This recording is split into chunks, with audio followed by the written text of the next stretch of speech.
Quiero hoy hablar sobre la dualidad del trabajo, entre conectar lo humano con los recursos. En el trabajo, uno ve una tensión aparente entre lo humano y los recursos. La lógica nos dice que una prospera a costa del otro, que si priorizamos a las personas, los recursos sufren, y viceversa. ¿Será que es así?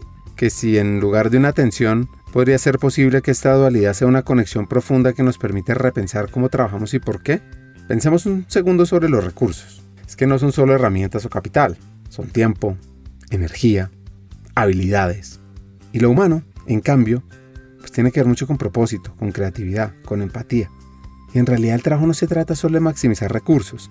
Para mí es una invitación a que el humano se exprese y se eleve a través de ellos. Los líderes que reconocen esto entienden que invierto en una persona y en realidad lo que estoy haciendo es invertir en el recurso más valioso de la organización.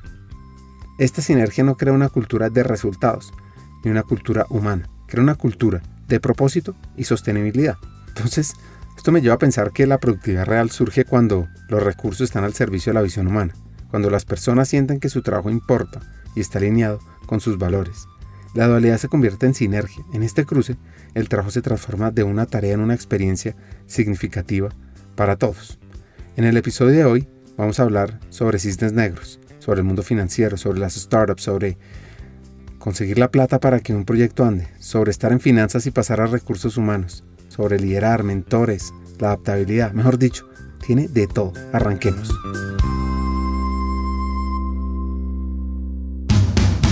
Hackers del Talento, el podcast que busca cambiar el juego por lo humano en Iberoamérica. Nuestra tercera temporada está enfocada en ti.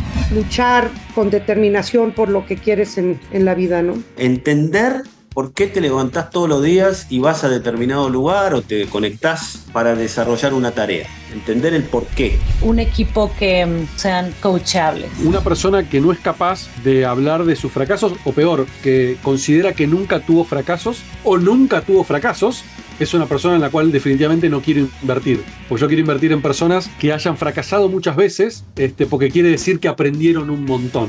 Cree en tu talento, tus capacidades, para que seamos parte clave de una región más competitiva, inclusiva, equitativa y próspera, donde juntos pongamos a las personas en el centro del mundo del trabajo. Nuestra responsabilidad es ayudar a líderes a que conecten su cabeza con su corazón. Porque es imposible hacer algo o tomar acción sobre una situación o sobre un problema del cual uno no es consciente. Esperamos que disfrutes esta tercera temporada, porque va a ser una fuente de inspiración, unión, colaboración, aprendizaje, debate para la comunidad interesada en el talento.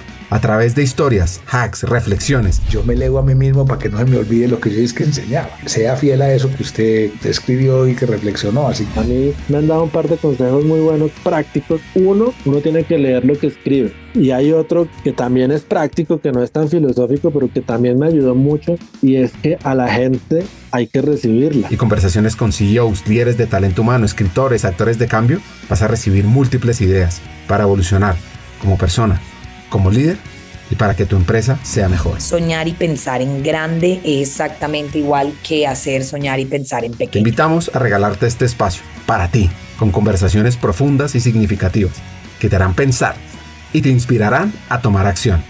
Únete a nosotros en este viaje para hackear el talento y juntos cambiemos el juego por lo humano, por un futuro fuera de serie.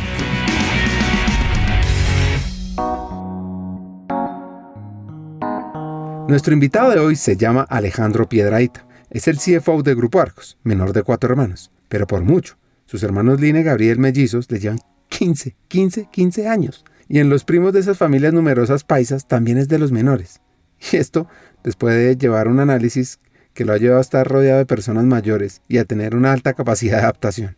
Para arrancar, antes de conocer su historia, ¿qué retos ha tenido desde cuando llegó a ser el gerente financiero de uno de los grupos empresariales más importantes, de Grupo Argos? No, pues los retos han sido todos. Han sido retos donde, como varias cosas. La primera, nos ha tocado, cuando uno se pone lo que es la materialización de la estrategia de una compañía como estas, es impresionante lo que hemos logrado como equipo materializar en cada uno de los negocios, lo que ha sido la transformación de Celsia, digamos, de ser una compañía de utilities tradicional a ser hoy, digamos, el gran la gran compañía de energías renovables en este país, articulada por todo ese, digamos, equipo fuerte en temas de innovación, de modelos de negocio y esa cultura que mencionabas. Cuando yo llegué, compramos Odinsa, que era una compañía, digamos, de concesiones viales, aeropuertos, tenía energía, tenía carbón, tenía inversiones pequeñas en todas partes. Y cómo coge uno esa compañía, la deslista de la bolsa, la focaliza en una serie de negocios particulares, vende unos, aumenta participaciones en otros, con una visión de traer un socio de largo plazo y crear verticales a nivel de fondos de capital privado básicamente en concesiones viales y en aeropuertos. Lo que acabamos de hacer con Cementos Argos también, con toda esa inversión que se hizo en Estados Unidos y cómo lograrla materializar con la integración que se hizo con Summit y todo lo que hay hoy con Argos USA. Y entonces, cuando uno se pone a mirar como todos esos hitos que te acabo de resumir muy rápido, que es la materialización, digamos, de la estrategia como holding activa en todos estos negocios, pues es una cosa supremamente bonita. Pero al otro lado también nos tocó desde el punto de vista, digamos, yo tengo un chiste, y es que nosotros tenemos un galpón de cisnes negros en Grupo Argos, porque nos ha tocado vivirlas todas. Yo recuerdo que recién llegado, pues nos tocó todo el tema del fenómeno del Niño, donde a Celsia pues casi que se la lleva el fenómeno del Niño. Y ahí pues desde el punto de vista, digamos, financiero, de mucha creatividad y de utilizar portafolios en exceso, por ejemplo, que teníamos en su momento el Grupo Sura, pues logramos salir de esa. Luego también todo el tema de la pandemia, o sea, el tema de la pandemia para estos negocios y tener que transitar en ese nivel de incertidumbre en unos negocios que son intensivos en capital, que cada proyecto, cualquier cosa, son 300, 400 millones de dólares, pues es un tema que es complejo. Te cuento una anécdota. O sea, nosotros teníamos cerrada la negociación para traer un socio, era un fondo de pensiones canadiense, que fuera socio de nosotros en la vertical de aeropuertos. El negocio estaba listo y firmado. Estaba simplemente pendiente de una protocolización de una firma que se quería hacer con el presidente Duque para que efectivamente el negocio se firmara. Y arranca el tema de la pandemia. Y la reunión con el presidente Duque se tiene que suspender porque básicamente el presidente de esta compañía canadiense, pues por temas de protocolo de seguridad no lo dejaban viajar. Y obviamente a las 2 semanas el negocio se cayó. Y nos tocó además navegar en cada uno de los negocios con toda esta incertidumbre financiera de negocios, con las compañías cerradas. Y ahí nos tocó, digamos, lidiar con un tema, digamos, de incertidumbre bien interesante. Y luego, finales del año 2021, también nos llegan, digamos, las OPAs por las tomas hostiles inicialmente de Nutresa, luego de Sura, y las fallidas que hubo también por Grupo Argos, que hoy casualmente estamos casi que ya llegando como al punto final de todas las transacciones para que efectivamente, digamos, logremos ese acuerdo, esa negociación con IHC y el Grupo Gilinski. Entonces me ha tocado también una serie de situaciones desde el punto de vista de incertidumbre y de situaciones complejas bien interesantes, con una serie de enseñanzas mayores.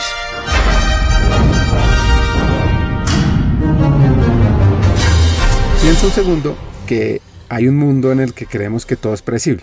Nuestros modelos y teorías nos hacen sentir cómodos con lo que viene. Y de pronto surge algo completamente inesperado. Algo que sacude los cimientos de todo lo que pensamos saber. Ese es el famoso concepto del cisne negro, que Nassim Nicolás Taleb nos revela. Es un evento raro, impredecible y de un impacto tan grande que lo cambia todo. Y que luego, con la comodidad de la retrospectiva, intentamos explicar como si siempre lo hubiéramos visto venir. Lo que dice Taleb es que él lo tomó del concepto de su inspiración de una antigua creencia europea, donde se pensaba que todos los cisnes eran blancos. Durante siglos esto parecía ser cierto, hasta que se descubrió el primer cisne negro, no en Europa, en Australia, desafiando por completo esa certeza. Así, un cisne negro es un evento que rompe todas las expectativas. ¿Cuáles hemos vivido? La caída de las Torres Gemelas el 11 de septiembre, la crisis financiera del 2008, el COVID. Nadie los vio venir, pero después de que ocurrieron, surgieron muchas voces diciendo: deberíamos haberlo sabido. Lo fascinante de los cisnes negros es cómo desnudan nuestra ilusión de control. Nos creemos expertos en predecir el futuro, confiamos en nuestros modelos, pero la realidad es mucho más caótica y llena de incertidumbre, porque estos nos recuerdan que el mundo es complejo y que los mayores cambios a menudo vienen de lo inesperado, de lo que jamás habríamos imaginado. Y es que Taleb no se queda solo en la sorpresa de estos eventos. Lo que me gustó mucho de su libro es que nos reta a cambiar nuestra mentalidad, a no solo intentar prever lo impredecible, sino a prepararnos para lo inesperado. Él lo que dice o propone es que nuestras empresas, gobiernos, nuestras vidas deberían volverse antifrágiles, no solo resistentes a los choques, sino capaces de aprovechar el caos y crecer con él. Así que, en resumen, un cisne negro no es solo una metáfora de lo inesperado, sino una llamada de atención. El mundo no es tan predecible como creemos. Y tengamos en cuenta que esa incertidumbre, aunque a veces parezca desconcertante, presenta oportunidades para reinventarnos y salir más fuertes. Y una de las razones que además me pareció fascinante de todo esto es que este CFO tiene el rol de talento humano. Entendamos eso. Los roles míos normalmente han sido finanzas y estrategia, que son dos temas que van muy de la mano. Y hace poco tengo también el rol del tema de talento, que creo que es bien interesante porque en la medida que uno tenga esa claridad de la estrategia para dónde va y estas compañías para dónde se van a mover, y uno adicionalmente tiene la responsabilidad de talento, yo creo que uno tiene la capacidad de ir anticipando una cantidad de cosas a nivel, digamos, de no solamente capacitación, sino de perfiles que se necesitan en un momento dado para estas organizaciones, porque te da esa capacidad de ver las cosas a 30.000 pies de altura. Digamos, en el rol que yo tengo, además de que es una holding, donde estamos pues invertidos en básicamente negocios de infraestructura y tenemos hoy pues un portafolio muy importante de acciones de Suramericana, el Grupo Sura. El rol mío es un rol, digamos, como en varias dimensiones. La primera es la dimensión de cómo, desde el punto de vista de estructura de capital, una organización como esta, en un negocio que además es intensivo en capital, siempre tiene la flexibilidad financiera para que efectivamente se pueda ejecutar la estrategia de un negocio. Eso es muy importante. Hoy, la flexibilidad financiera, en la medida que tenemos un mundo tan volátil y con tanta incertidumbre, la flexibilidad financiera de un negocio es fundamental para uno poder ejecutar esa visión de mediano y largo plazo de la estrategia. Y eso es crítico en el rol que yo tengo. Pero por el otro lado, como nosotros estamos también, somos accionistas relevantes o mayoritarios en muchos de estos negocios, yo tengo la posibilidad de estar en las juntas directivas, entonces también tengo esa capacidad de alguna manera de poder ver y de poder estar en las conversaciones estratégicas de cada uno de los negocios, y eso cómo se complementa con el portafolio que yo tengo o que tiene Grupo Argos en su negocio, y cómo efectivamente ese negocio o esa estrategia de crecimiento está relacionado como con esa perspectiva global que yo tengo. Entonces, al final del día, en una organización de estas, el rol mío como financiero, cómo se asigna el capital de la forma más eficiente. Entonces, ¿qué tanto, por ejemplo, en un momento dado yo digo, vamos a meterle mucho más la ficha, por ejemplo, el negocio como pasó en su momento, vamos a desinvertir el negocio de puertos, en el cual aquí no hay capacidad de extracción de valor, y cómo cojo ese dinero y veo que hay una oportunidad muy importante en comprar y ganar la participación mayoritaria, por ejemplo, el aeropuerto más importante de Colombia y el segundo de América Latina, que es el aeropuerto El Dorado. Cómo efectivamente entonces aquí hay una oportunidad para nosotros controlar la participación accionaria, digamos, de un aeropuerto de estos.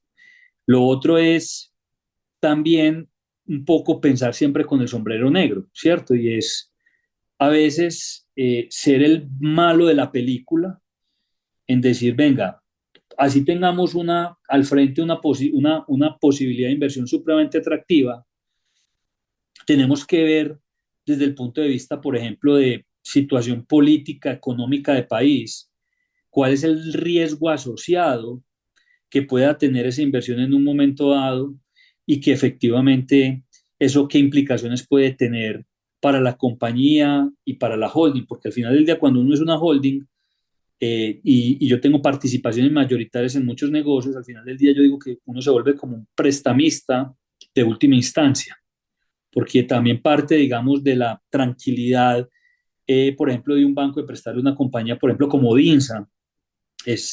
Aquí está Odinsa, que tiene un flujo de caja, pero al final del día Odinsa es una compañía que es 100% de Grupo Argos, y estos señores tienen capacidad y fortaleza patrimonial, y eso me da tranquilidad para yo prestarle a este señor a un plazo más largo, a unas condiciones inclusive mucho más eficientes. Entonces uno tiene que empezar como a atar una cantidad de puntos, los cuales siempre la flexibilidad de la salud financiera de la holding es fundamental también para la ejecución no solamente de la estrategia de grupo, sino también la estrategia y la solidez financiera también de los negocios operativos. Entonces, es un rol, digamos, que a veces tiene un nivel de complejidad grande, pero es que es supremamente entretenido.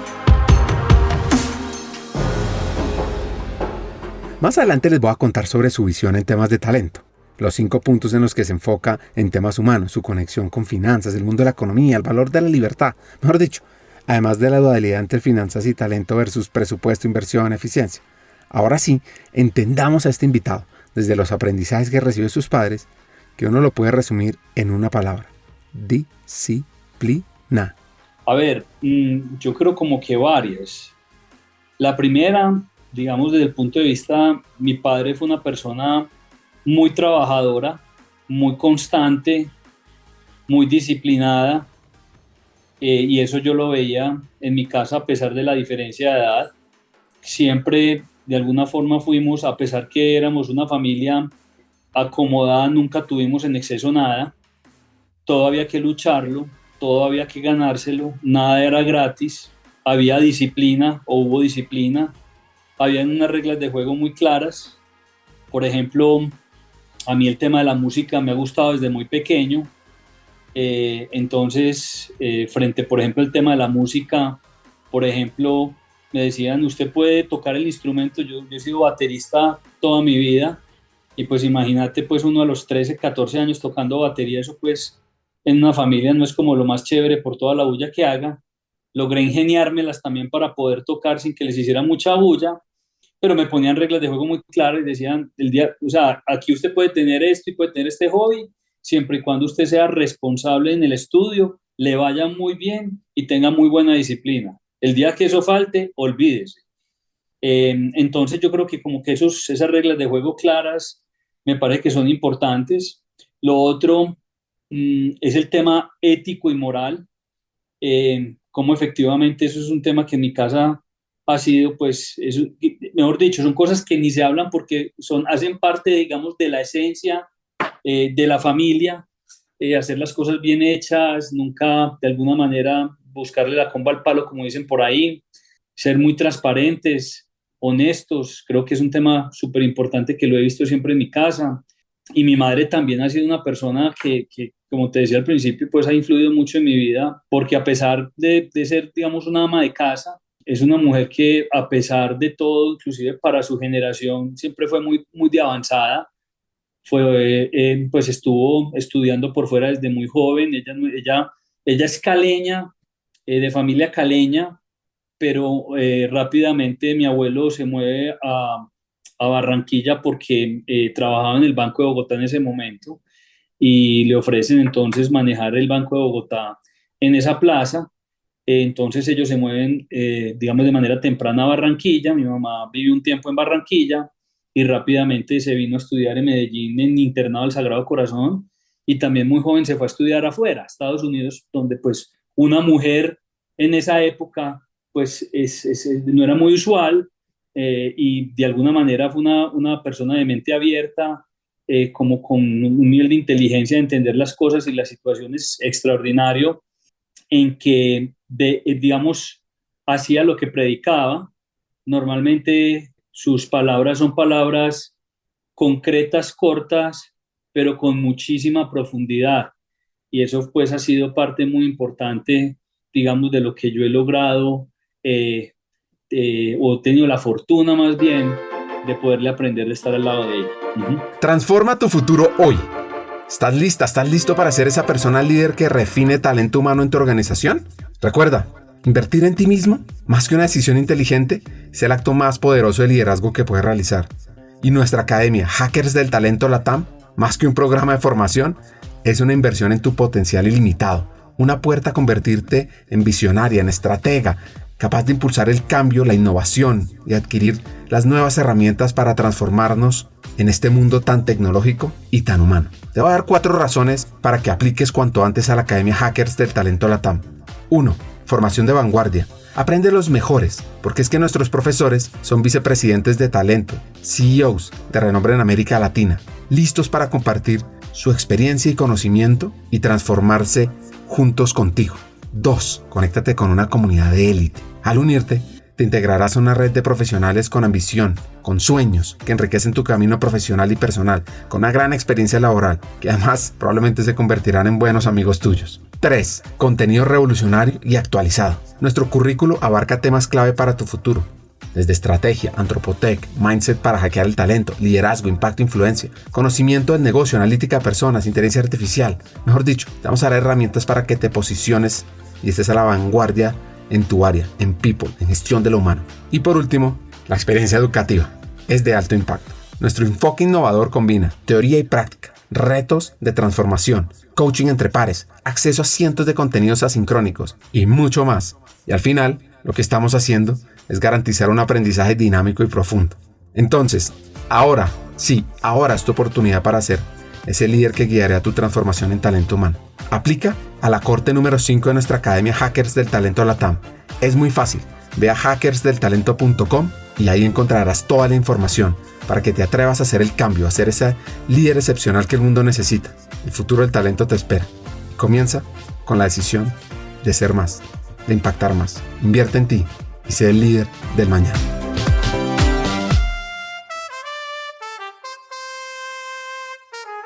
En la infancia le encantaba el deporte, fútbol, tenis, voleibol. Tenía esa famosa vida de barrio donde podía salir en bicicleta por toda la zona del poblado de Medellín.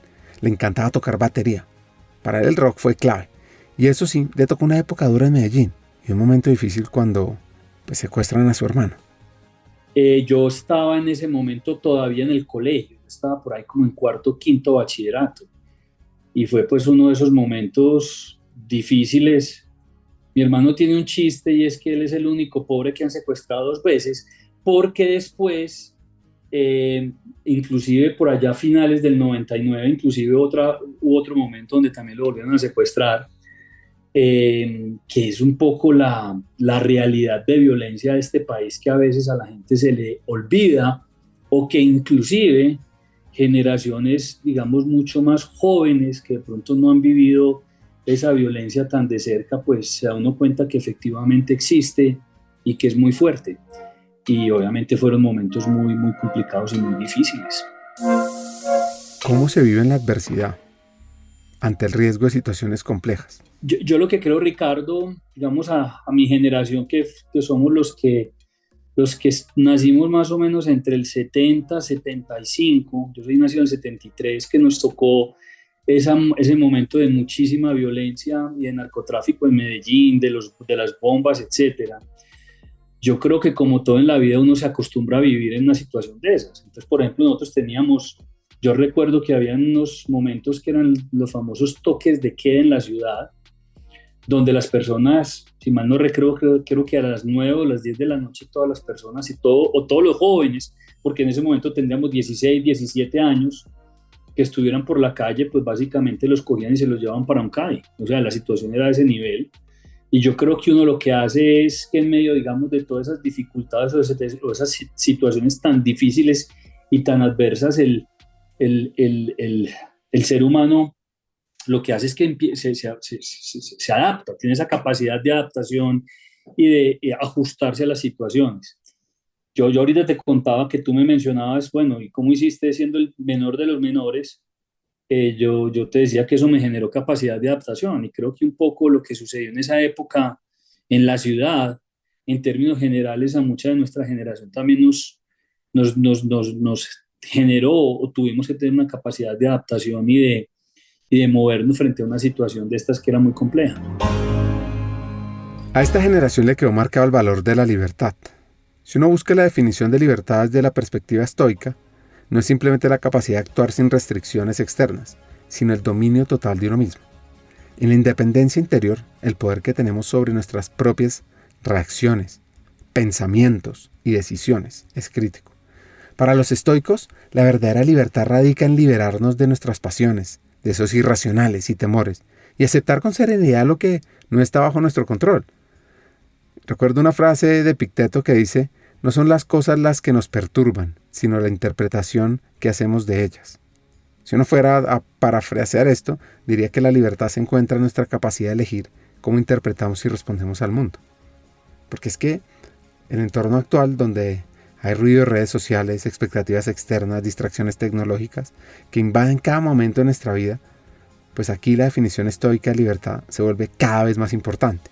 Estamos en una era donde pareciera que ser libre es hacer todo lo que queramos, cuando queramos. Y en esta búsqueda de la satisfacción instantánea, muchos se vuelven esclavos de sus deseos, del reconocimiento ajeno o de la famosa validación digital. La libertad estoica nos invita a replegarnos hacia nuestro interior, que recordemos que lo único que realmente podemos controlar en nuestra mente y nuestras vidas son nuestras elecciones. Nuestra mentalidad es crítica en este mundo tan volátil. Aprender a ser dueño de lo que pensamos, de lo que sentimos, puede llamarse el acto más radical de la libertad. Y bueno, hoy más que nunca, el mensaje estoico de libertad es un llamado a reclamar nuestra autonomía interior, a no dejarnos llevar por el flujo constante de estímulos y encontrar en la claridad de nuestra mente la única libertad que nadie puede arrebatar.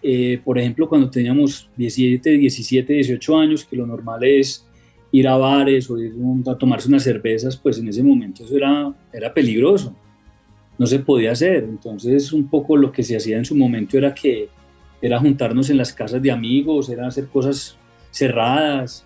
Entonces ahí efectivamente uno empieza a apreciar un montón de cosas que en el común o en el día a día se vuelven paisaje.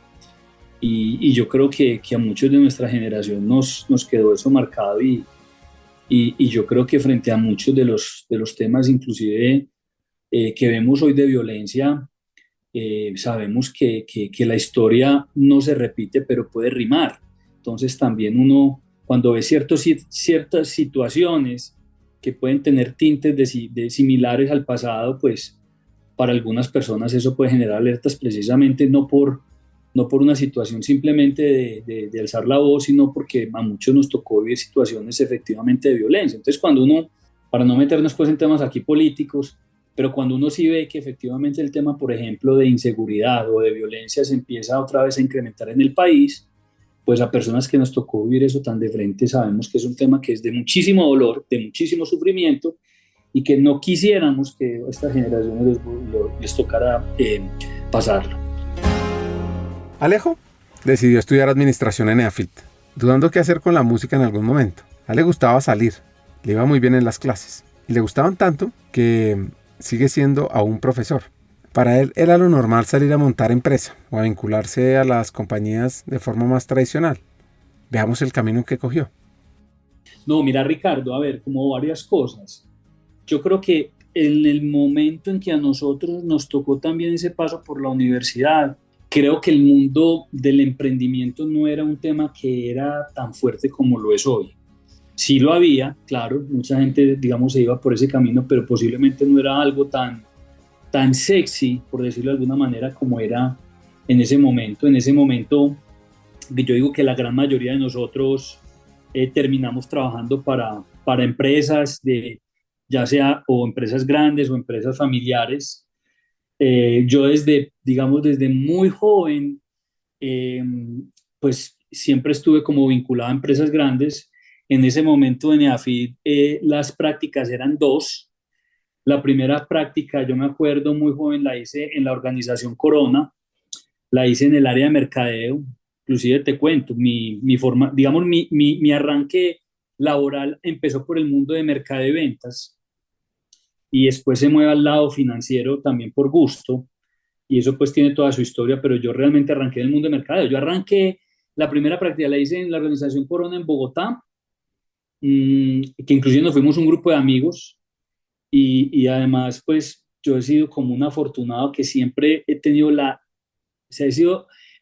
suerte que desde muy joven me tocaron unos super jefes. Entonces la práctica pues la hice con Jorge Alejandro Mejía, que fue inclusive en algún momento dado presidente de General Motors en Colombia, pero pues en la organización Corona también tuvo puestos muy importantes. Yo arranqué muy joven en un equipo y Jorge era pues como el gerente de mercado en ese momento. Y pues ahí tuve 6 meses maravillosos como de trabajar en una entidad de estas, trabajando durísimo porque nos ponían a camellar parejo. Yo me acuerdo de las preparadas de las juntas directivas cuando teníamos que presentar todo el material de mercado y ventas. Eso pues cuando habían juntas, eso era trasnochadas seguidas, pero como dicen, pues al que le gusta le sabe. Y ahí me di cuenta que a mí ese mundo corporativo me gustaba. Cuando volví a Medellín a seguir mi universidad, me tocó hacer la segunda práctica, eran 11 semestres, la segunda práctica era en el noveno semestre, y logré hacer la práctica en Suramericana, que en ese momento era Suramericana de Seguros.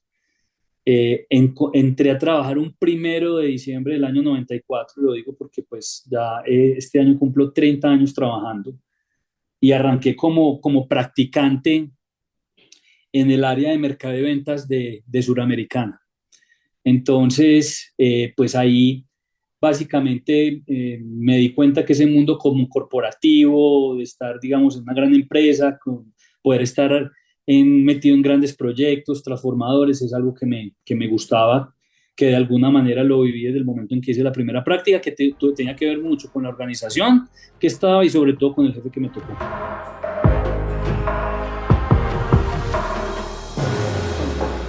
Ese hack me encanta. Cuando uno arranca a trabajar y busca esa primera oportunidad, entender muy bien quién va a ser tu primer jefe es crítico para dar saltos de carrera. Pues él estuvo haciendo una práctica, vivió en Bogotá. Y hoy por hoy se habla mucho que las personas van de compañía en compañía. Lo interesante es que Alejo está muy comprometido con la empresa desde que empezó. Y me gustaría que le pusieran mucha atención a la historia de las reformas que vivió. Ricardo, te cuento, yo en este grupo, como te digo, ya voy a cumplir 30 años. Y yo arranqué pues desde practicante, es decir, yo he tenido todos los puestos, digamos, desde esa línea, desde arrancar, entre comillas, muy abajo, hasta tener una responsabilidad como la que tengo hoy. Yo efectivamente arranqué como practicante de un equipo, que era el equipo de mercado y ventas, que lideraba otra persona maravillosa que se llama Ana María Restrepo. Y me tocó una cosa muy particular, porque yo muy recién entré a hacer la práctica, me tocó la primera reestructuración, o la segunda creo que hubo, no me acuerdo bien, que hubo en Suramericana, que fue una cosa que hizo la gente de BIBM. En ese momento pues el presidente de Suramericana era Nicanor Restrepo. Y yo pues imagínate uno como con 2 semanas de haber entrado y que arranquen a hacer una reestructuración donde básicamente habían salida de personas, las vicepresidencias muchas cambiaron, y en ese momento estamos hablando pues básicamente del año, eso fue en el año 93, 94, estaba todo recién salida la ley 100, que es muy, muy particular, pues ahorita que estamos hablando de todo este tema de reforma de pensión y reforma de salud.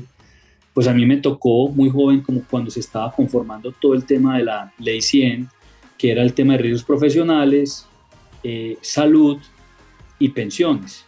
Y se crearon unos equipos al interior de Suramericana, que eran la creación de protección, la creación de Suratep y la creación de su salud EPS. Entonces, cuando se estaban conformando esos equipos, Ana María Restrepo quedó liderando los temas comerciales de su salud, y ella lo que hizo fue que se llevó su equipo. Y obviamente, como yo era pues de los chiquitos que podía, pues allá necesitaban gente que pedaleara porque era un equipo chiquito que prácticamente en ese momento era un proyecto, pues me llevó con ella, con la buena fortuna que como era un equipo tan chiquito, pues a uno lo ponían a hacer de todo. Entonces no era esa estructura jerárquica grande, sino que como éramos muy poquitos pedaleando, a mí muy rápido me dieron muchas responsabilidades y me tocaba hacer de todo. Entonces ese fue pues como mi paso en Suramericana, y de ahí pues pasé, o sea, te voy a contar una historia, y es algo que yo conversé alguna vez con Mauricio Toro, que sigo teniendo una muy buena relación con él, porque muy rápido, por ejemplo, a mí me nombraron responsable comercial de su salud en Bogotá. y en ese momento yo tendría 23 años. O sea, yo a los 23 años manejaba un equipo comercial en Bogotá.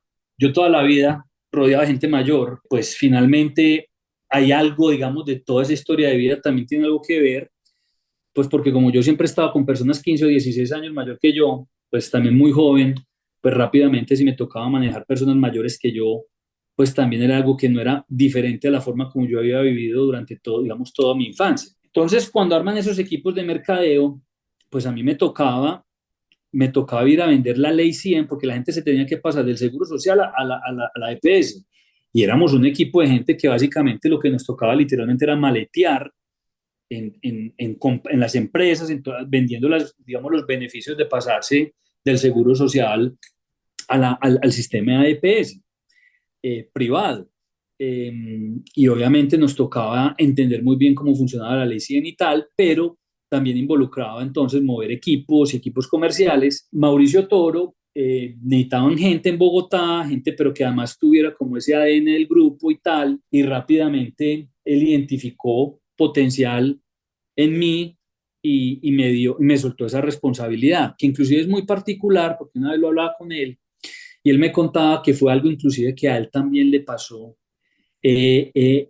muy joven también trabajando, que él también en su momento creo que fue en Colmena, cuando él trabajaba allá, muy joven también le dieron una gran responsabilidad siendo una persona que, digamos, tenía muy pocos años para ese rol y esa responsabilidad.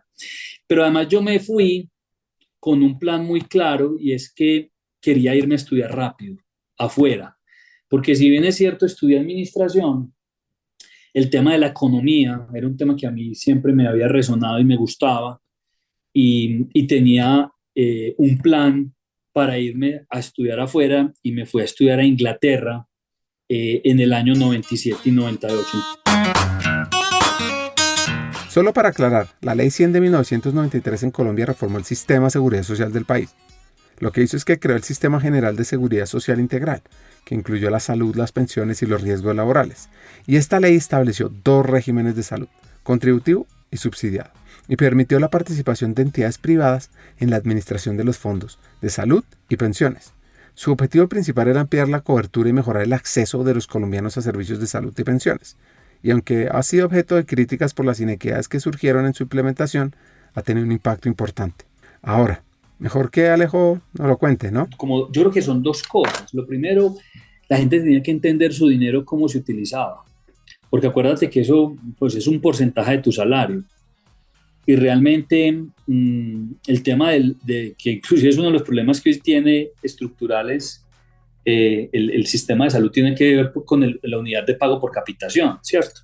Entonces uno tenía que explicarle, por ejemplo, a muchas personas que si efectivamente yo me ganaba, voy a poner un ejemplo, 100 pesos, de esos 100 pesos, un porcentaje de esos era, digamos, el equivalente a 10 pesos, era la unidad de pago por capitación, y que efectivamente ese dinero no es que se iba para la EPS, sino que la EPS recaudaba esos 10 pesos, pero si éramos dos personas de edades entre tanto y tanto, había un porcentaje que era efectivamente lo que se quedaba para la EPS y que el resto se iba a una bolsa, que básicamente esa bolsa lo que hacía era, por ejemplo, que si había otra persona de menores ingresos, pero que tenía 5 personas y que su unidad de pago de capitación no era suficiente, con esos excedentes de otros se cubrían esos déficits. Y lo otro que era muy importante era cómo era la cobertura, cómo era el acceso a servicio, cómo era el acceso a urgencias, cómo era, digamos, el nivel de cobertura,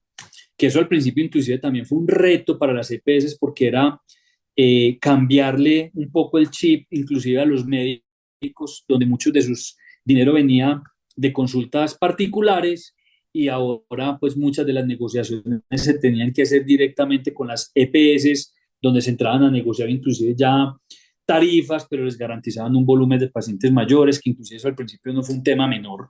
Eso fue uno de los temas más complejos, todo el tema de negociaciones con clínicas, hospitales, médicos, para el tema del directorio, porque entonces estas EPS también tenían unos directorios de cuáles eran las entidades que podían utilizar, cuál era el tipo de médico, y había todo un tema de protocolo en el cual también la gente tenía que empezar a saber cómo utilizar ese tipo de servicios. Entonces al principio pues el tema de educación no fue un tema menor.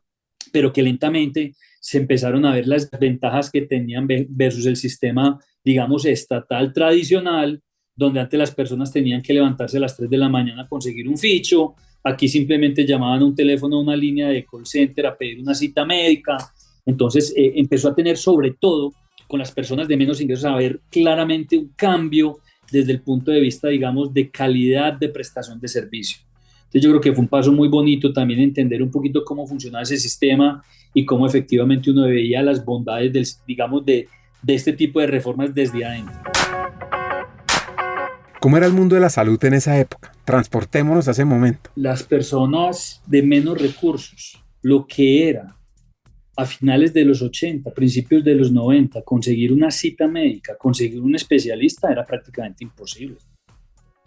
O sea, hoy una persona que se gane un salario y medio, el nivel de atención, por ejemplo, que tiene de una entidad como Salud Sura, por ejemplo, el nivel de calidad de servicio, que es exactamente el mismo nivel de servicio que yo tengo si va a una de estas IPS, es un tema que es totalmente igualitario. O sea, si vamos a hablar de temas de igualdad en calidad de prestación de servicio, no hay nada más, de alguna manera, igualitario que la reforma de salud. Lo que pasa es que la gente se le olvida cómo era el sistema anterior, que en el pasado el nivel de prestación, sobre todo para las personas de menos recursos, era tan precario que básicamente todo lo que se tenía que hacer era a nivel particular y no por la cobertura que tenían, digamos, del seguro estatal que se tenía en su momento.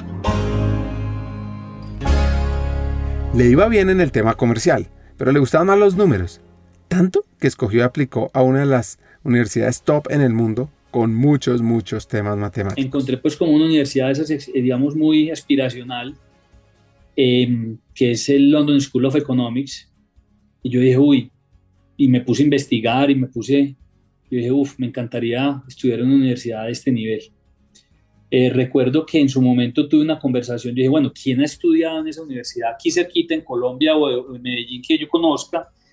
Y me di cuenta que una persona que además en ese momento pues era muy importante, que en paz descanse, que además es una persona que quiero muchísimo, que es Carlos Enrique Piedrahita. Yo me acuerdo cuando él era el presidente de Corfinsura, un día le pedí una reunión a Carlos Enrique para preguntarle, que él había hecho su maestría en el London School of Economics, que me contara cómo había sido esa experiencia, que si él me recomendaba irme a estudiar allá y tal. Y me acuerdo pues muy bien de esa conversación que tuve con él, yo pues bien joven, él una persona bien importante, pero igual me abrió su espacio en la agenda. Y yo me acuerdo que me contó un poco lo que había sido su experiencia y todo lo que había vivido allá y lo que había crecido en ese ambiente académico de lo que era el London School of Economics. Pero me dijo, Alejandro, pero para que sepa, pasar allá es muy difícil. Como quien dice, no se haga muchas ilusiones, pero pues inténtelo. Y efectivamente me fui para Inglaterra, me fui para perfeccionar mi inglés además unos meses antes, y apliqué a la universidad. Me preparé porque pasar a esa universidad efectivamente no era fácil, entonces inclusive me fui un tiempo antes para prepararme para los exámenes que tenía que pasar y tal, y logré pasar a la universidad. Y también fue un año largo de una maestría en ciencias que hice allá, maravillosa, que también me gocé un montón porque pues fue una experiencia de vida, esa sí fue experiencia de vida total, no solamente desde el punto de vista académico, que también me marcó muchísimo en muchos aspectos míos, desde el punto de vista, digamos, de rigurosidad, de investigación, de análisis, pero también desde el punto de vista personal, pues porque tuve la experiencia de vivir casi 2 años en Inglaterra, en Londres específicamente, en el año 97 y 98, y eso también para mí me marcó un poco también de lo que soy hoy, porque eso fueron unos años supremamente enriquecedores. Lo maravilloso de esas universidades también es el contacto con líderes mundiales.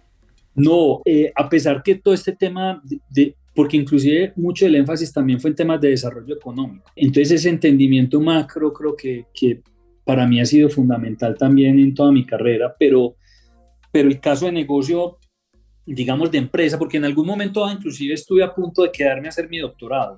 Tuve en ese momento la claridad posiblemente que yo era mucho más del mundo, gustándome mucho la academia, y gustándome mucho, por eso me gusta tanto enseñar, porque para mí el entendimiento de la teoría, de lo que hay detrás, para mí es muy importante, porque creo que eso, desde el punto de vista, por ejemplo, de estructura de pensamiento, desde el punto de vista de tus habilidades duras, por decirlo de alguna forma, creo que te da mucha fortaleza.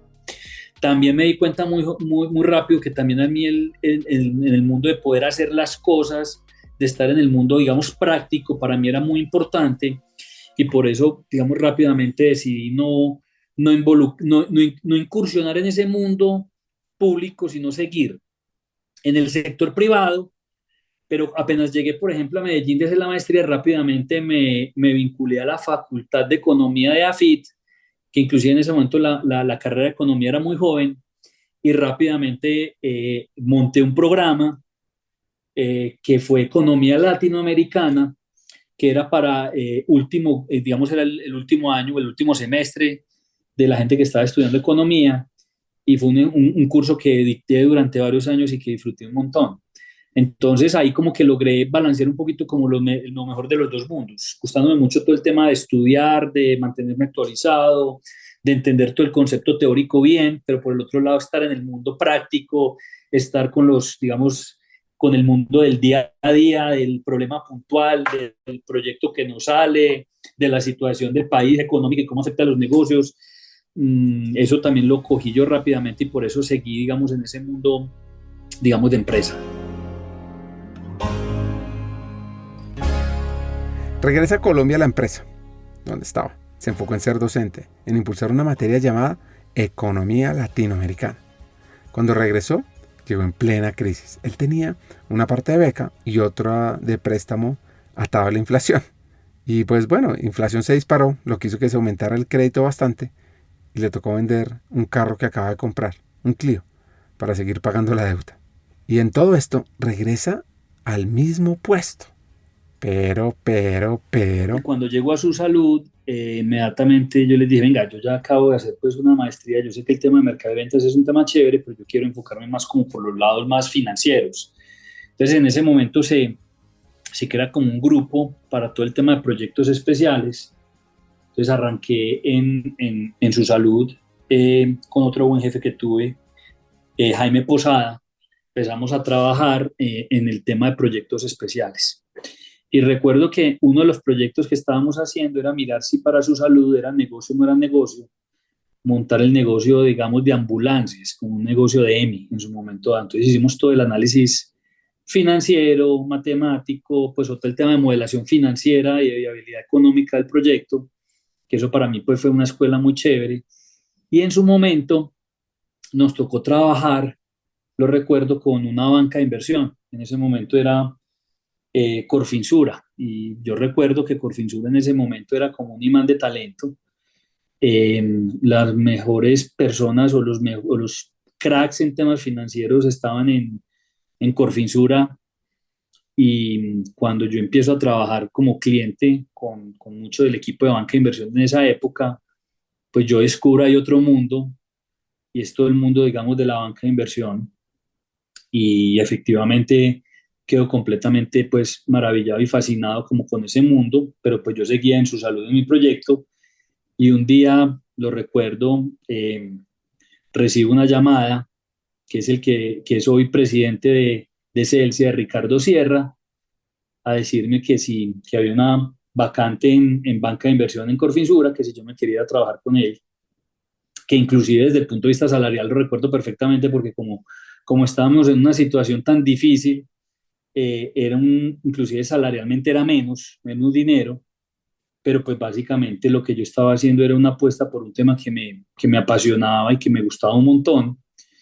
Y ahí es donde, eso fue septiembre del año 2000, lo acuerdo, me lo tengo súper claro, me paso de Su Salud, me paso a trabajar a la banca de inversión de Corfinsura, que para mí eso era pues como el dream team de la gente, digamos, de más conocimiento en temas sofisticados financieros, y logré ser parte de ese equipo.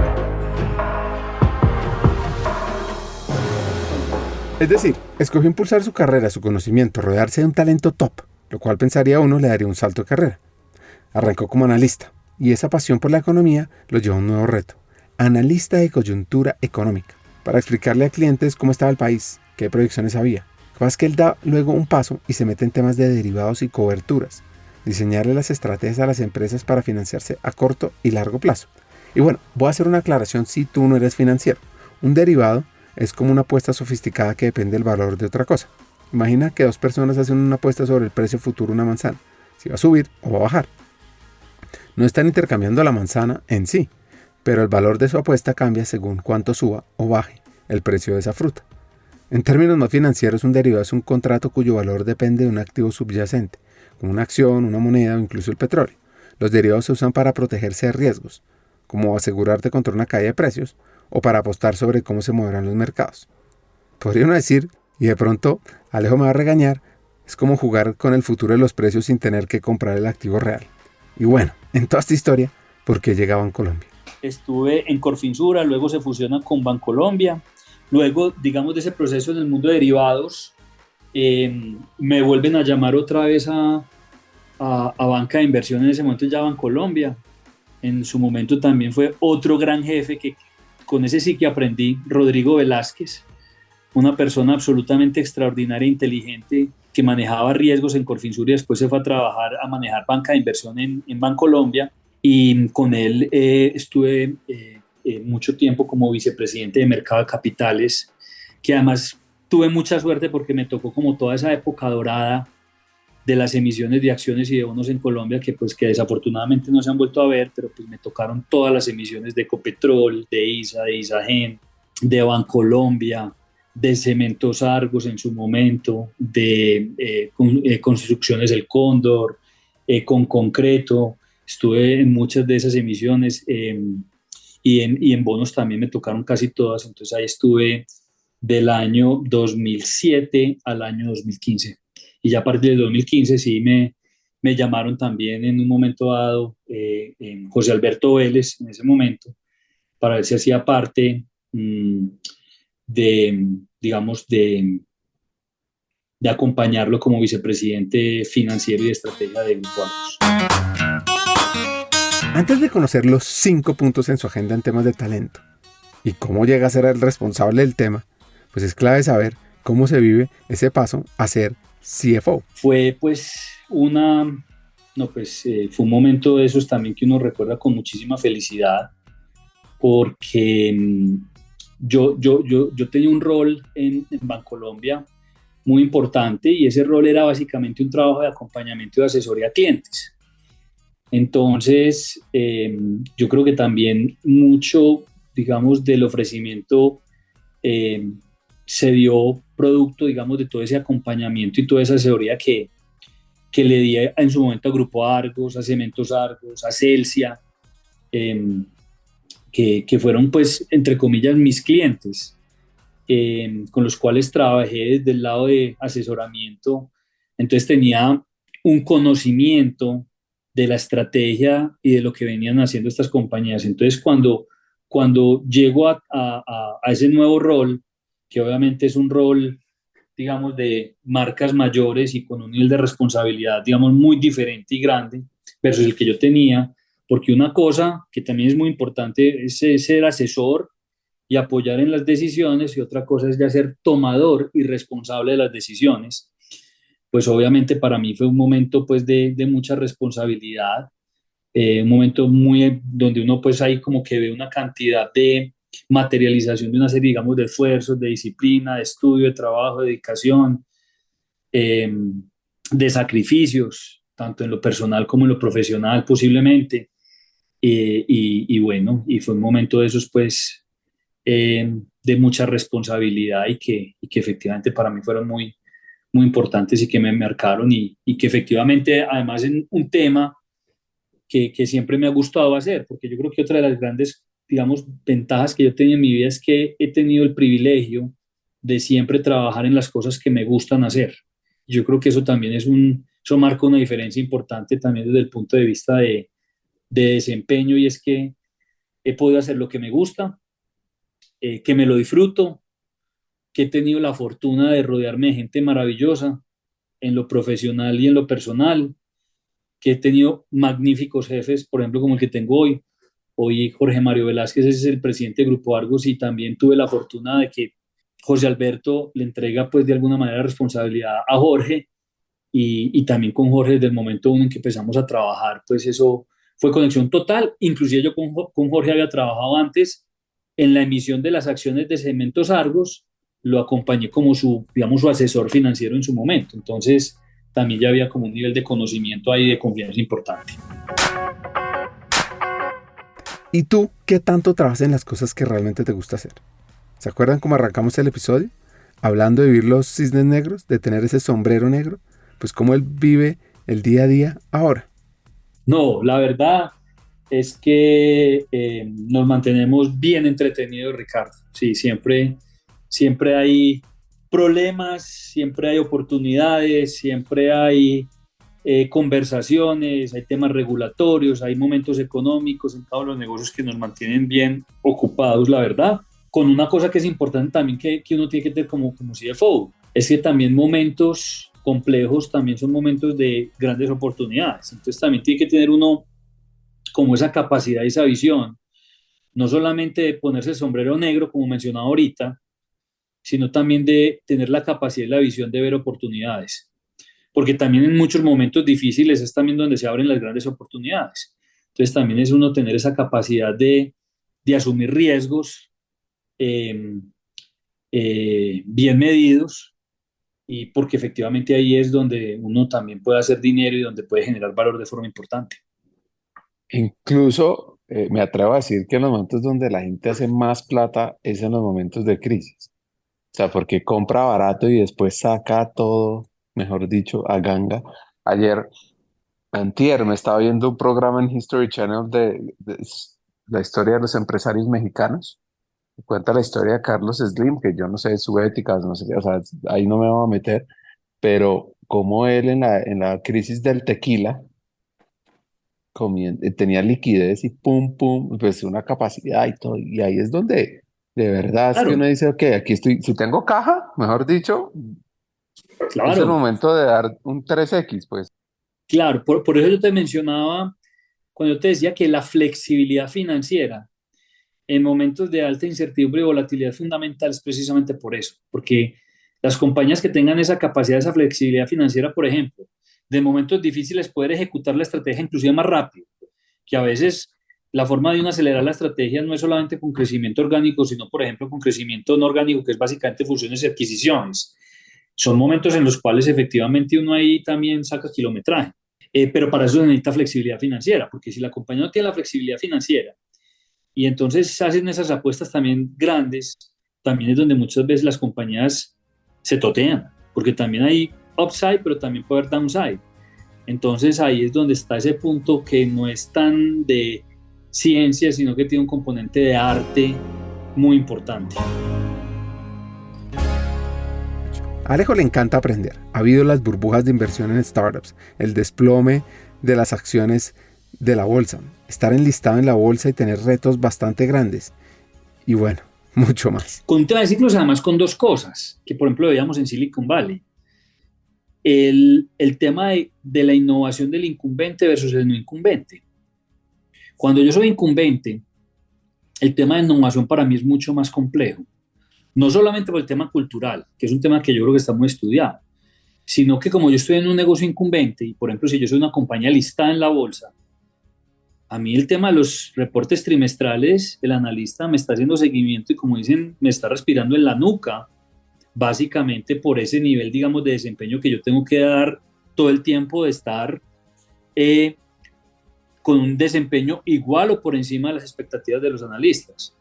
Cuando yo estoy en un negocio, por ejemplo, completamente nuevo, y lo veíamos, por ejemplo, en el negocio automotriz, Tesla, cuando Tesla nace, los analistas tienen en su cabeza que Tesla es una compañía que no va a generar dinero, que va a dar pérdida. Entonces tienen esa capacidad, entre comillas, de equivocarse y de perder dinero porque hace parte del business plan. Mientras que el incumbente, su modelo de negocio es que no de pérdida, sino que siempre esté generando dinero. Entonces ahí también se empiezan a generar unas asimetrías importantes, que desde el punto de vista, por ejemplo, de velocidad de innovación genera unos handicaps interesantes. Quiero que prestes atención para entender el pensamiento financiero cuando una empresa es intensiva en capital. Nosotros sí tenemos una característica, es que nosotros estamos en un negocio que es intensivo en capital, que inclusive lo veíamos. En el caso, por ejemplo, de Amazon, ellos tienen una cosa que se llama el one way o two way, y hay decisiones que son los que ellos llaman one way, que son decisiones en las cuales realmente uno no se puede equivocar, porque no hay marcha atrás, porque son negocios que involucran un nivel de capital y de inversión muy alta, en Amazon, ¿no? Y hay otros negocios que ellos llaman los two-way, que son negocios en los cuales el nivel, digamos, de inversión es más pequeña y te permite de alguna manera equivocarte y poder pivotear y poder de alguna manera aprender de esos errores.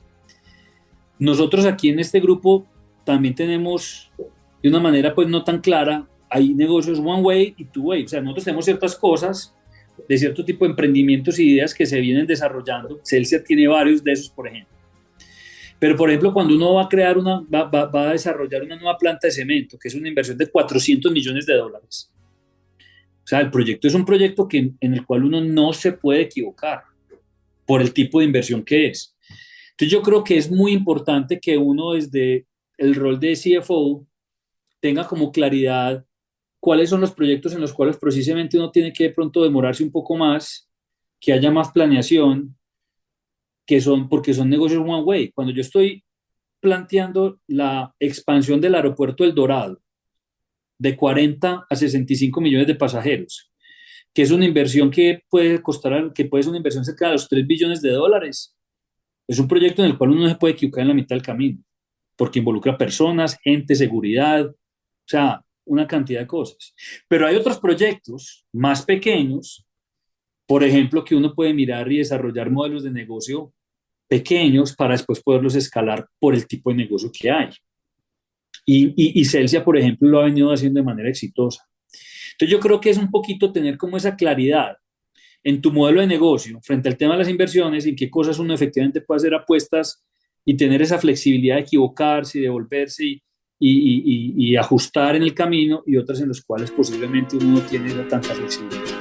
¿Alguna vez has sentido que puedes ser parte de algo más grande? En Hackers del Talento exploramos ideas y sobre todo trabajamos incansablemente por crear un camino hacia un mundo laboral más humano y próspero. Y lo sabes, tú eres parte crítica en esta misión. Imagina el efecto mariposa de compartir este episodio. Al pasar la voz a alguien que conoces, puede ser el catalizador de un cambio profundo en la vida de alguien más. Piensa en esa persona, alguien que como tú está listo para crecer y evolucionar. Compartir este episodio con ella no es solo un acto de generosidad, es un paso hacia la construcción de una comunidad más fuerte y unida. Únete a nosotros y sé parte de la vanguardia del cambio en el mundo laboral. Te puedes suscribir en LinkedIn buscando Hackers del Talento para descubrir diariamente aprendizajes del mundo del trabajo. Además, si ingresas a nuestra página web hackersdeltalento.com, te esperará nuestro newsletter Cartas al Talento, lleno de hacks y reflexiones semanales. Y recuerda, cada pequeña acción cuenta.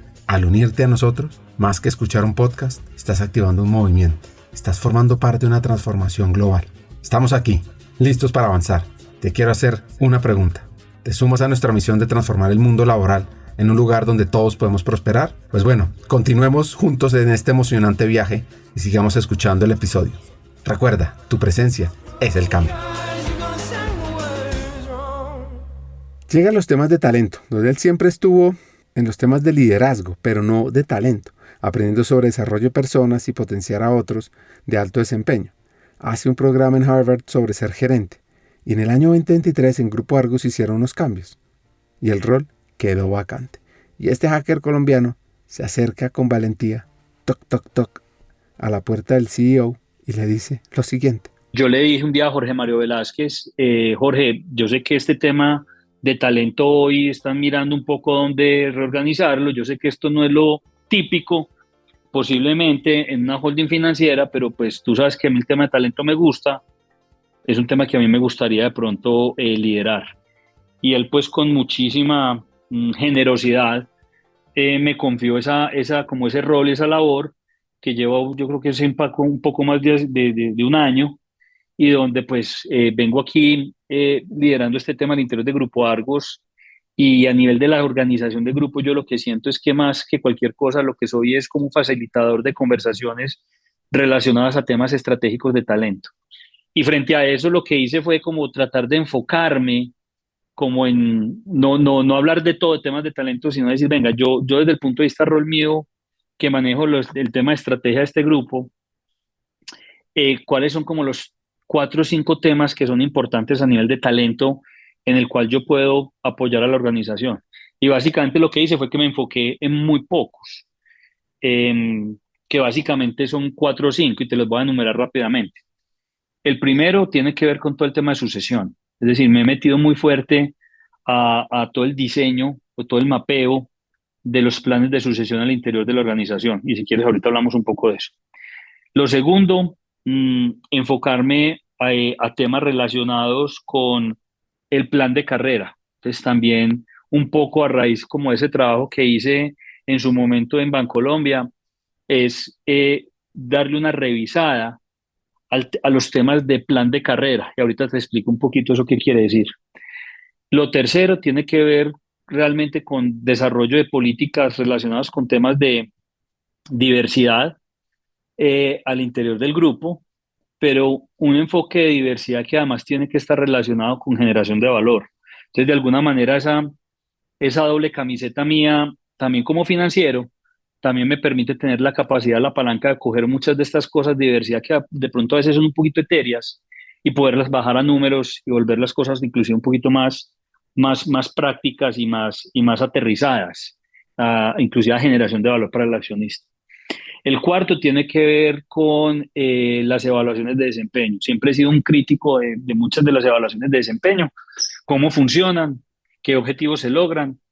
Entonces, obviamente, siendo coherente a esa crítica y ya estando en este rol, pues básicamente dije, venga, aquí en el tema de evaluación de desempeño, yo creo que hay oportunidades de mejora en esta organización, y pues venga, miremos y revisemos qué tipo de cosas de pronto podemos ajustar de la mano de los equipos de talento de las organizaciones. Entonces, me he enfocado como en esas 4 tareas principalmente, Ricardo.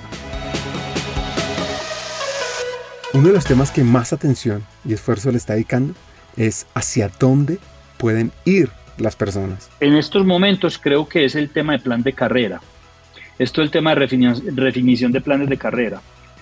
Porque, a ver, yo que tengo como esa posibilidad de tener la mirada a 40.000 pies de altura por tener esa visión estratégica y tener de alguna manera cierta claridad un poco estas organizaciones hacia dónde nos estamos moviendo, creo que el diseño, digamos, de los planes de carrera al interior, lo que hacen es que generan 2 cosas. La primera, tratar como de tener las conversaciones en los esfuerzos que son realmente importantes para las organizaciones, lo cual genera cambios, para que hayan conversaciones inclusive de pronto más difíciles.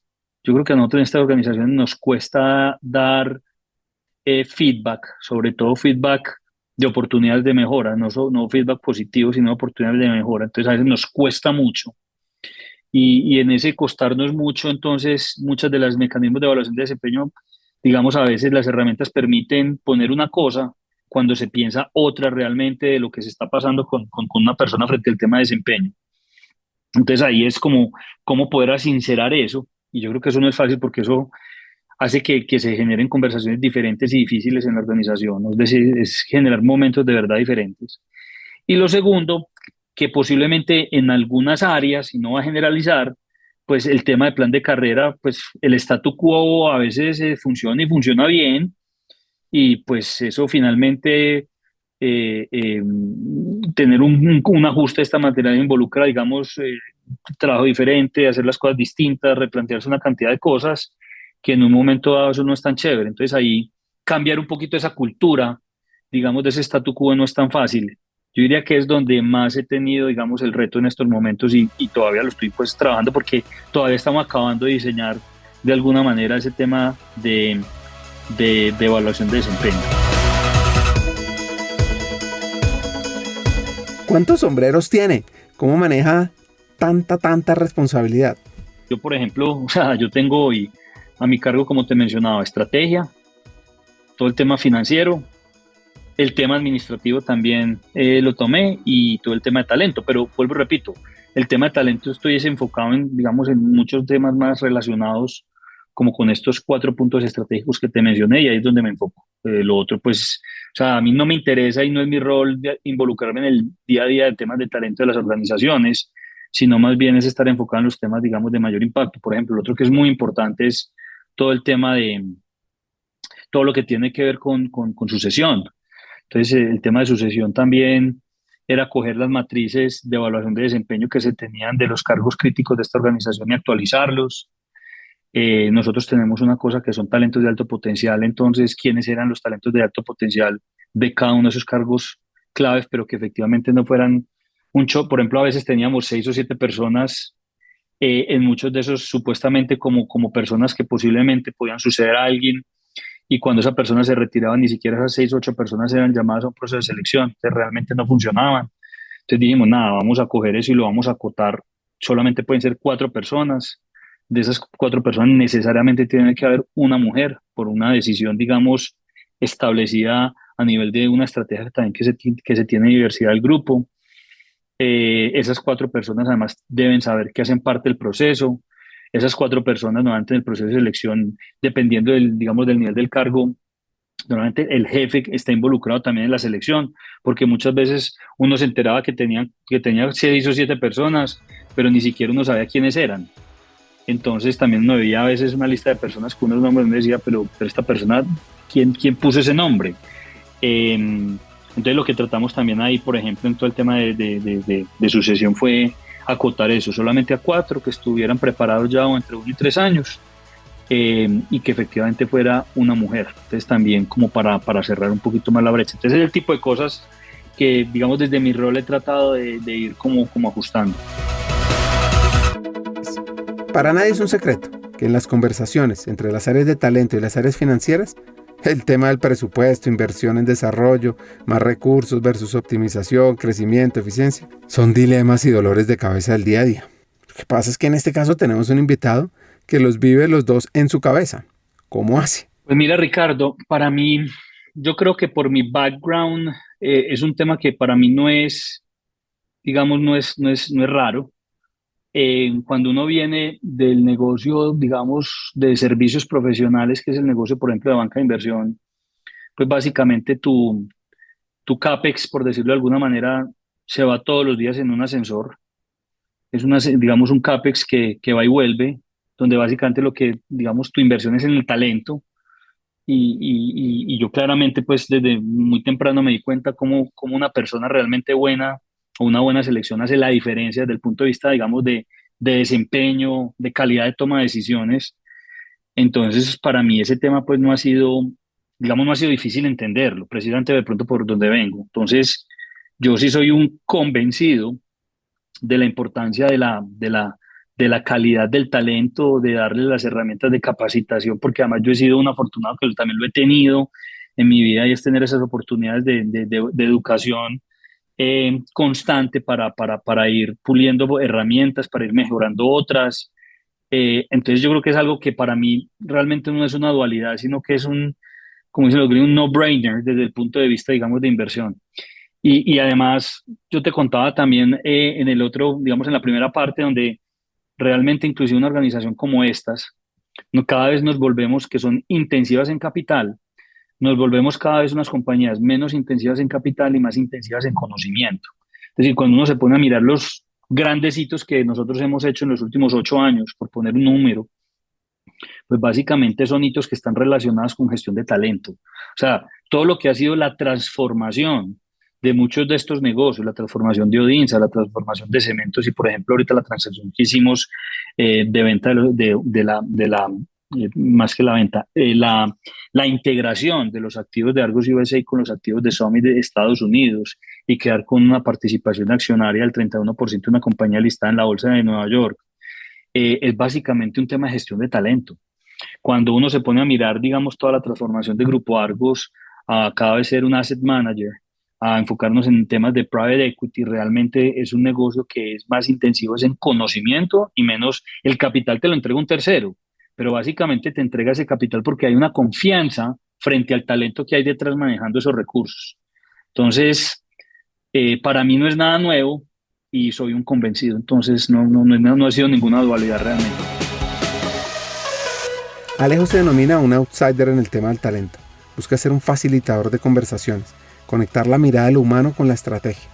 Para ir cerrando el episodio, con todo esto, un par de consejos. Yo siempre utilizo uno que mucha gente utiliza, que a veces, y es que yo digo que el resultado financiero es la prueba hacia la estrategia. Y eso lo digo muchas veces porque a veces en muchas de estas conversaciones sobre donde el término de generación de valor o de estrategia se utiliza de una manera ya tan generalizada, creo que a veces es muy importante poder bajar muchas de las cosas como a hechos fácticos y ser mucho más aterrizado frente a la realidad de las cosas que tenemos. Entonces yo diría que ese pues puede ser uno, digamos, más relacionado con mi rol, por decirlo de alguna forma. El otro más relacionado con la vida, siento yo que tiene que ver como con la paciencia. A veces yo creo que en la vida queremos que las cosas se den muy rápido, o queremos que las decisiones o frente a temas inclusive de crecimiento laboral o personal, queremos que las cosas se cocinen muy rápido.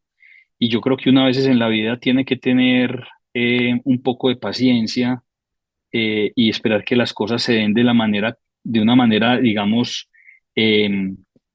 como más organizada y más real. Entonces yo también utilizo otro con calma que voy deprisa, que ese utilizaba mucho mi padre, porque yo creo que en el mundo en el que vivimos, donde todo está en un clic, donde todo se consigue ya, a veces se nos olvida un poquito que la paciencia para cierto tipo de cosas en la vida es muy importante.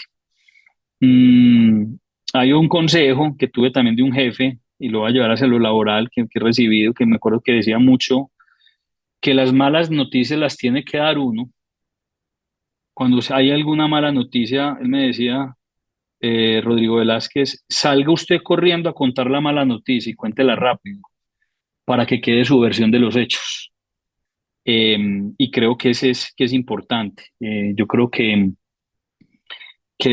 digamos, el hecho de, a veces nos cuesta mucho también digamos, en esta sociedad actual, nos encanta decir cosas buenas o dar buenas noticias o dar feedback positivo, pero a veces también las malas noticias son importantes y es importante uno, digamos, dar ese paso de contar las malas noticias y efectivamente contar qué fue lo que sucedió, que eso a veces es difícil. Siento pues que son como consejos desde el punto de vista, digamos, de trabajo que siento que me han funcionado bien y que los he utilizado en momentos inclusive que son críticos. Hay otro que también me suena mucho y es que todo comportamiento ambiguo es percibido de manera negativa, y a veces esa ambigüedad de información se llena con información que no normalmente es correcta o es la versión de uno. Entonces a veces también nos cuesta un poquito ser mucho más directos y decir las cosas, y esa ambigüedad normalmente tiene percepciones negativas o inclusive vacíos de información que en un momento dado otras personas pueden utilizar con otros objetivos y otros fines. Entonces también ahí el poder de la comunicación y de la claridad en la comunicación creo que es fundamental. Alejandro Piedrahita tiene un rol fascinante y de alto impacto: diseñar la estrategia y definir cómo lograrlo con el talento y los recursos financieros. Acá, mis 3 hacks. 1. Guiemos y apoyemos las nuevas direcciones que pueden dar las personas en la empresa. Conectemos, es el segundo, y fortalezcamos la relación finanzas-personas, con además un tema de balance entre paciencia y urgencia estratégica. Y 3. Es clave fomentar conversaciones sobre el humano en la alta dirección y mostrarles que la integración de la diversidad genera un valor tangible. Hasta un siguiente episodio y sigamos hackeando el talento.